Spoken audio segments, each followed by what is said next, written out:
그 유현준 교수의 어디서 살 것인가라는 책을 보게 되면 미국의 그 유명한 회사 뭐 애플이나 뭐 구글이나 아마존 같은 이 회사의 공통점이 있는데 이 창업자들이 이 차고에서 회사를 시작했다는 것입니다.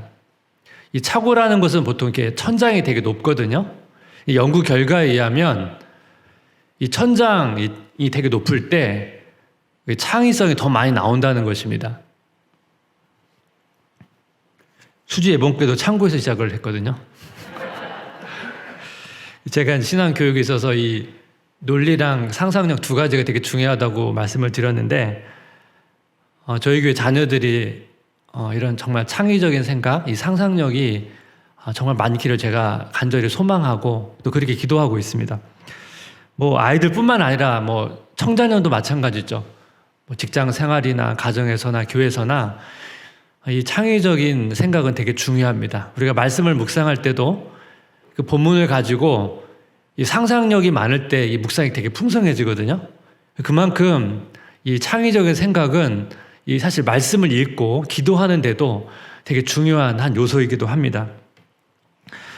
제가 교회를 찾을 때 막 이것을 염두에 두고 교회를 찾은 것은 아니고 갈 데가 여기밖에 없어가지고 왔는데 생각해보니까 높잖아요.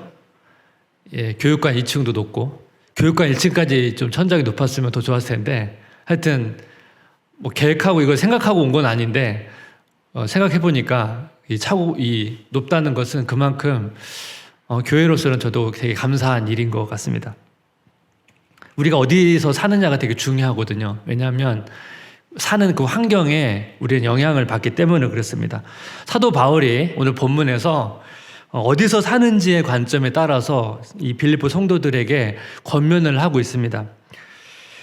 빌립보서 전체 중에 핵심 구절 한 구절 뽑으라고 하면 오늘 본문에 이제 그 한 구절이 등장하는데 빌립보서 1장 17절 상반절입니다. 오직 너희는 그리스도의 복음에 합당하게 생활하라.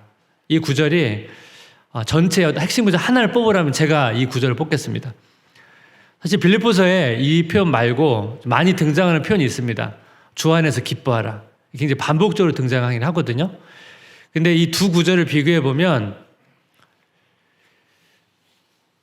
복음에 합당하게 생활하는 여러 가지 삶 중에 하나가 주 안에서 기뻐하는 것입니다.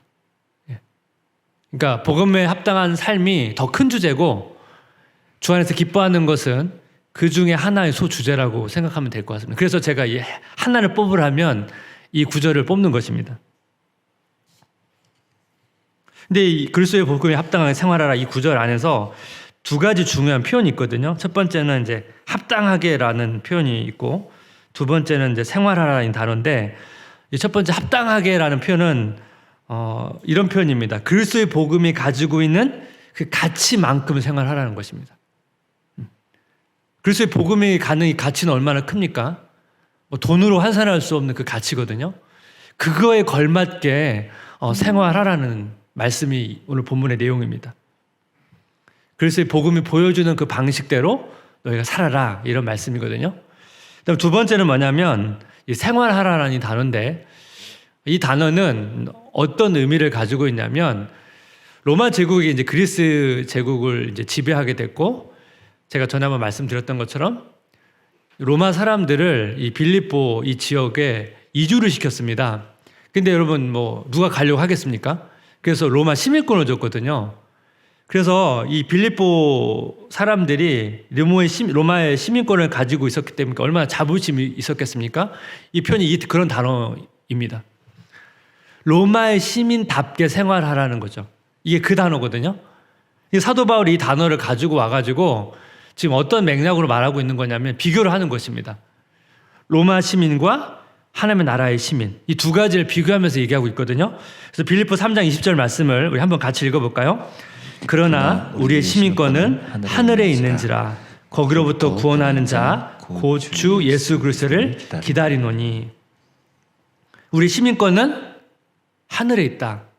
너희가 지금 로마 시민으로서 굉장히 자부심을 가지고 있는데 우리는 그 정도가 아니고 하나님 나라의 시민권을 가지고 있다. 그러면서 너희가 이 하나님 나라의 시민답게 생활해라. 그런 맥락에서 지금 얘기하고 있는 것입니다. 어떤 방식으로요? 그리스도의 복음이 보여주고 있는 그 가치를 드러내는 방식으로 너희가 그렇게 살아야 된다. 이것이 사도 바울이 빌립보에서 하고 싶은 굉장히 핵심적인 내용입니다. 여러분 이해를 돕기 위해서 제가 이제 군대를 육군으로 갔습니다.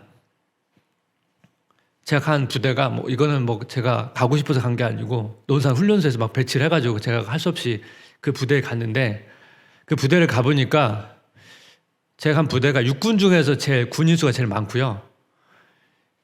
베트남 전쟁에 참전했던 부대거든요. 그러다 보니까 이 지휘관들이 실전 경험, 전투 경험이 있잖아요. 그래서 그 자부심이 또 대단하고, 또 베트남 전쟁에서 굉장히 승리를 많이 했습니다. 전투력이 육군 중에서 굉장히 강한 제일 큰 센 부대입니다. 그리고 그 부대 마크도 되게 화려하고요. 좀 멋있거든요.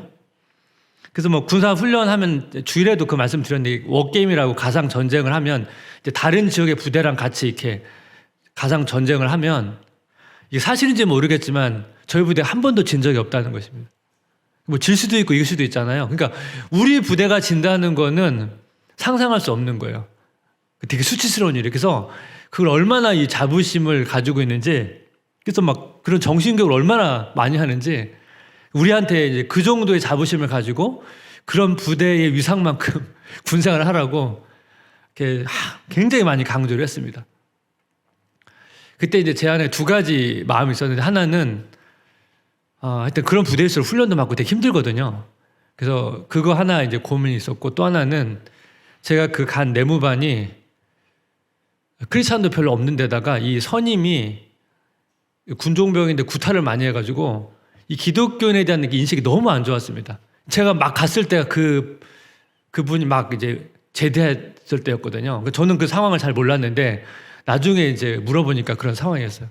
그래서 저는 그 부대에서 그 자부심을 갖는 것도 더 중요했지만, 이 부대 안에서 내가 그리스도인으로서 내가 하나님 나라의 군사로서 내가 군 생활을 잘 해야 되는 것에 대한 그 부담이 사실 더 컸습니다. 그래서 그런 기도 제목을 많이 가지고 있었습니다. 워낙 이제 분위기도 안 좋고, 교회 가는 것도 굉장히 당연히 가잖아요, 보통 주일에. 근데 그 주일에 가는 것도 눈치를 주고 막 그랬거든요. 그러니까 그런 좀 상황이 있었기 때문에 지금 말씀드리는 거죠. 네가 그런 부대에서 군인으로서의 어떤 자부심을 가지고 그 군인답게 사는 것도 중요하지만, 하나님께서 하나님 나라의 군인으로서 하나님의 군인답게 생활해야 된다는 것에 대해서 하나님께서 저한테 많은 부담감도 주시고 그 문제를 가지고 기도하게 하셨거든요. 사도 바울이 지금 딱 그런 맥락으로 지금 이야기를 하고 있는 것입니다. 그러면서 그러면 그리스도의 복음에 합당하게 생활하는 게 뭐냐 구체적으로. 그래서 오늘 두 가지만 좀 살펴보기를 원하는데, 첫 번째는 뭐냐면 한 마음으로 협력하는 삶입니다. 한 마음으로 협력하는 삶. 그래서 빌립보서 1장 17절 말씀을 우리 한번 같이 읽어볼까요? 오직 너희는 그리스도의 복음에 합당하게 생활하라. 이는 내가 너희에게 가보나 떠나 있으나 너희가 한 마음으로 서서 한 뜻으로 복음의 신앙을 위하여 협력하는 것과, 여기 하반절에 보니까 한 마음으로 서서 한 뜻으로 복음의 신앙을 위하여 협력하는 것과, 여기 한 마음을 이제 학자들마다 조금 이걸 성령으로 해석하기도 하고 그냥 한 영으로 해석하기도 하는데, 성령으로 해석할 때는 어떻게 보면 공동체를 하나 되게 하시는 성령의 능력의 포커스가 좀 있는 거고, 한 영으로 해석할 때는 그냥 하나됨이라고 하는 것을 강조합니다. 어떤 것을 해석하든 맥락은 같은데, 이제 다만 이제 이제 어떻게 보면 어떤 이제 표현으로 표현하냐의 차이가 좀 있습니다. 근데 맥락은 다 같은 이야기입니다. 여기 보면 협력한다는 단어도 이 함께라는 단어랑 싸우다, 운동하다는 단어가 합성어입니다. 그러니까 협력한다는 건 뭐예요? 전쟁 같으면 함께 싸우는 거고, 경기 같으면 뭐예요? 함께 팀을 이루어서 운동하는 것.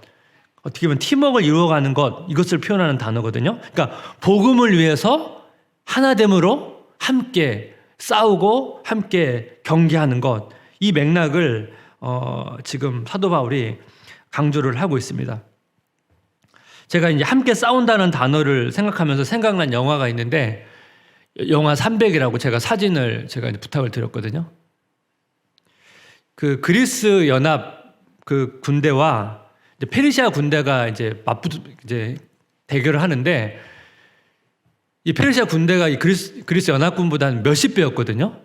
그러다 보니까 이게 그냥 전투에서 이길 수가 없어요. 그래서 그때 그 지형이 좁은 길인 지형이 있었는데, 거기에 지금 사진에 보이는 것처럼 길이 좁으니까 저 대형으로 거의 사람이 붙어 있는 거예요. 군인끼리 서로 붙어가지고 한 손에는 방패를 들고 한 손에 창을 들고 이렇게 싸우니까 페르시아 군대가 뭐 수십 배여도 저 좁은 지역에서 어떻게 해요? 저 정도밖에 군사가 가지 못하잖아요. 그러니까 이 지형과 이렇게 서로 군인이 하나 되어가지고 해서 계속 좀 승리를 거두긴 거둡니다. 결과적으로 나중에 이제 누가 고발자가 있어가지고 저 뒷길을 알려주는 바람에 결국 이제 다 전멸하긴 했지만, 그 전까지는 계속 이기거든요. 어떻게 여러분 소수의 이 군대가 많은 군대를 이길 수 있습니까? 협력하니까. 그리고 저 지금 보여진 그 사진이 그리스 군대의 그 전술이거든요. 예, 전술입니다. 그러니까 저것을 팀워크를 이루어서 딱딱 이렇게 붙어가지고, 그러니까 저기서 누가 한 사람 빠지면 와르르 무너지죠. 그래서 저렇게 팀워크를 이루어서 하니까, 협력하니까 더 강한 군대, 더 많은 군대와 싸워서 이길 수가 있는 것입니다. 협력에 대한 얘기를 하는 거죠. 제가 주일에도 그 이순신 장군의 영화를 한번 언급한 적이 있는데, 거기 하객진이라는 전술이 나오는데, 얘기하면 안 되는데 다 보셨을 겁니다. 거기 보면 하객진 전술을 구사하는데, 제가 되게 인상적이었던 게 뭐냐면, 이 하객진이 구성되면 배들이 딱 서야 되거든요. 근데 배 하나가 안 왔어요. 그러니까 전술을 안 피는 거예요. 그 배가 빈 자리 메꿀 때까지 기다리더라고요. 왜 그렇게 합니까? 이 전술이 효과적으로 발휘하려면 딱 맞아 떨어져야 되거든요. 하나가 빠지면 당연히 어떻게 해요? 그 전술이 약해지고 결국 그 빈틈을 타서 일본 배가 들어와 버리면 어떻게 보면 전 흐름이 다 대형이 무너지잖아요. 그러면 엄청난 피해를 입기 때문에 되게 불안한, 어떻게 보면 막 굉장히 아슬아슬한 순간에 그 진을 구축할 때까지 끝까지 기다리거든요. 협력이죠, 협력. 예, 협력입니다. 아무리 전술과 전력이 뛰어나도 그 전술을 구사하는 군인들이 협력이 안 되면 아무 소용이 없습니다. 운동도 마찬가지예요. 축구가 11명이 뛰는데 가끔씩 여러분 되게 잘하는 팀인데 한 명이 퇴장당하면 굉장히 난감합니다. 왜냐하면 그럼 10명이 훨씬 더 많이 뛰어야 됩니다. 더 많이 뛴다는 거는 그만큼 시간이 갈수록 체력 소모도 많고, 그러면 나중에 시간이 가면 갈수록 지치잖아요. 그러면 이 전술 구성이 되게 어렵거든요. 그래서 한 명이 빠지는 것이 이 전체 팀에 엄청난 영향을 주거든요. 그래서 함께 협력하고 그 팀워크를 맞추는 것이 되게 중요하죠. 여러분, 신앙생활은 혼자 하는 게 아닙니다. 팀워크예요, 팀워크. 특히 이 그리스도의 복음에 합당한 생활을 하려면 혼자가 안 돼요. 같이 해야 돼요. 그래서 하나님께서 교회를 주신 거고, 교회 안에서 함께 하는 것입니다. 지난 여름에 이제 주일학교랑 대청이 수련회를 갔다 왔습니다. 제가 준비하는 과정을 보니까 교사분들이나 리더분들이 또 얼마나 또 이렇게 열심히 준비하시는지, 또 그 준비하는 과정을 지켜보면서 또 참여하는 또 학부모님들이 또 얼마나 또 그 요청에 잘 반응하시는지, 그러면서 하여튼 수련회를 잘 마쳤거든요. 여러분, 수련회라는 이 행사 하나를 할 때도 어떻게 해요? 교육자 혼자 못해요. 다 같이 이거를 같이 협력해야만, 이 수련회 하나 행사를 치르는데도 협력을 해야 되거든요. 그렇다 여러분, 이 수련회 하나도 그런데 이 그리스도의 복음에 합당한 삶을 살고 또 하나님이 이 교회에 맡기신 사명을 감당할 때 이 협력하지 않고 어떻게 이게 가능하겠습니까? 교회는 무조건 다 팀 사역이에요. 혼자 하는 것이 아닙니다. 제가 오늘 설교를 하더라도 저 방송실에서 여러분이 지금 섬겨주고 있거든요. 찬양팀도 있고, 또 함께 오늘 기도회니까 또 함께 기도하는 있어야 이것이 같이 예배가, 기도회가 진행이 되는 거죠. 협력입니다, 협력. 사도 바울이 그리스도의 복음에 합당한 생활이라는 것은 이 한마음으로 함께 협력하는 것이다. 그것을 지금 강조하고 있습니다. 두 번째는 뭐냐면 그리스도의 복음에 합당하게 생활하고, 두 번째는 영적 싸움과 고난에 참여하는 것입니다. 오늘 빌립보서 1장 28절 30절을 보게 되면 지금 사도 바울이 계속 반복해서 나오는 표현들이 있습니다. 제가 읽어보겠습니다. 무슨 일에든지 대적하는 자들 때문에 두려워하지 아니하는 일을 듣고자 함이라. 영적인 싸움이 있다는 거죠. 대적자들이 있다는 거죠. 이것이 그들에게는 멸망의 증거요 너희에게는 구원의 증거니 이는 하나님께로부터 난 것이라. 그리스도를 위하여 너희에게 은혜를 주신 것은 다만 그를 믿을 뿐 아니라 또한 그를 위하여 고난도 받게 하려 하십니다. 너희에게도 그와 같은 싸움이 있으니 너희가 내 안에서 본 바요 이제도 내 안에서 듣는 바니라. 28절을 보니까 우리를 대적하는 사람들이 있습니다. 영적인 싸움이 있습니다. 외적인 싸움도 있고 내적인 싸움도 있죠. 29절을 보니까 예수님 때문에 그를 위하여 고난도 있어요. 이 영적 싸움과 고난이 있다는 것입니다. 그래서 복음을 합당한 삶을 살기 위해서는 뭐예요? 반드시 영적 싸움과 고난이라는 삶들을 직면할 수밖에 없다는 것입니다. 지금도 그 이슬람권에 가게 되면 이 외적인 공격과 반대가 되게 심합니다. 제가 얼마 전에 그 이슬람권에 있는 사역하는 그 제 친구가 있거든요. 그 친구를 만나서 이야기를 하는데 그 친구 이슬람권 사역을 하고 있는데 무섭다고 얘기하더라고요. 이슬람의 그 전략이 되게 무섭다고 얘기를 하더라고요. 제가 그 밤에 드리는 기도라는 책을 보면 그 이슬람 분쟁 지역에서 사역하는 성공의 주구 이야기가 있습니다. 벤저민 콰시 대주교인데 2008년에 그는 그 이슬람 지역인 이디오피아 북부와 기독교가 우세한 이디오피아 남부의 그 경계 분쟁 지역인 조스에서 사역을 했습니다. 이 사역하는 동안 이 분쟁 지역이다 보니까 그 이슬람 테러리스트에 의해서 수백 개의 교회 안에 이 폭탄이 터지는 걸 봤고요. 자기가 섬기는 교회도 그 폭탄을 맞았고 그 테러리스트에 의해서 아내가 구타와 강간을 당했고 자신도 여러 번 살해 위기를 겪었다는 것입니다. 이런 핍박 가운데서 이 콰시 대주교가 고백한 내용이 있거든요. 제가 그거를 한번 천천히 읽어드리겠습니다. 하나님이 내 생명을 살려주신다면 남은 그 생명이 얼마나 짧거나 길든 나에게는 살고 죽을 가치가 있는 뭔가가 있는 것입니다. 그래서 나는 그 일을 빨리 그리고 긴급하게 하려 합니다.